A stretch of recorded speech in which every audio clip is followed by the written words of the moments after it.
Տյումենի հայերի միության նախագահ Աբրահամ Հովեյանը ուղերձ է հղել հաղթանակի օրվա առթիվ։ Մայիսի 9-ը հատուկ օր է մեծ հաղթանակի եւ ԽՍՀՄ ժողովուրդների հերոսական սխրանքի օրը։ Այո, սա մեր ընդհանուր սուրբ տոնն է։ Ի վերջո հայրենական մեծ պատերազմում հաղթանակը դարձավ խորհրդային ժողովրդի անհավատալի քաջության, աննկուն կամքի եւ հոգեվոր մեծության խորհրդանիշը։ Դժվար է պատկերացնել, թե ինչ դժվարությունների միջով են անցել մեր նախնիները հանուն ընդհանուր հաղթանակի, որը միավորել է խորհրդային միության տարբեր ժողովուրդներին։ Չնայած այն հանգամանքին, որ հաղթանակը թանկ արժեցավ խորհրդային միության համար, խորհրդային զինվորը կարողացավ կորուստների, դժվարությունների եւ սովի մեջ պահպանել եւ կրել իր ազգային բնավորության լավագույն գծերը։ Դրանով ցուցաբերելով ընկերակցության եւ բարեկամության բարձր զգացում խորհրդային միության բոլոր ժողովուրդների ներկայացուցիչների հետ։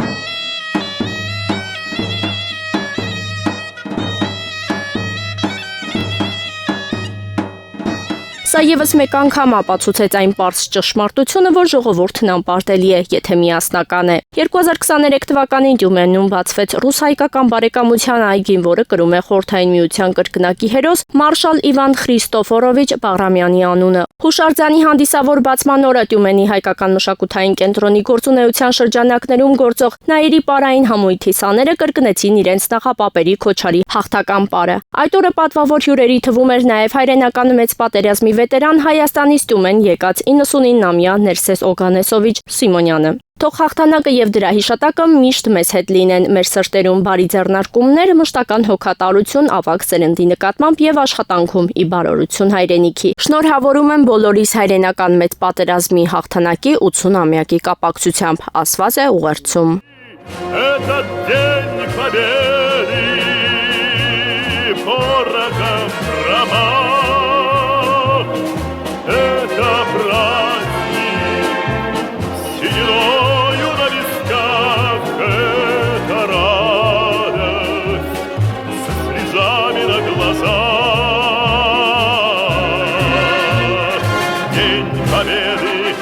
День Победы, День Победы.